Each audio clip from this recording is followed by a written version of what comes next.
This almost 4 years old female typically sustains herself on a carnivorous diet, yet for some reason is particularly fond of lawn grass.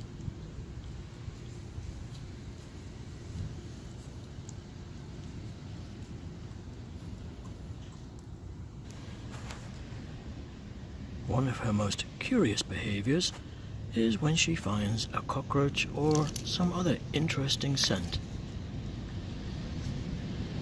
Initially prodding and poking at it, she then usually moves on to rubbing her head and her entire body on the scent. Nobody seems to know quite why she does this. In this particular instance, the scent was a bee, which may explain why she wasn't too keen on rubbing herself all over it.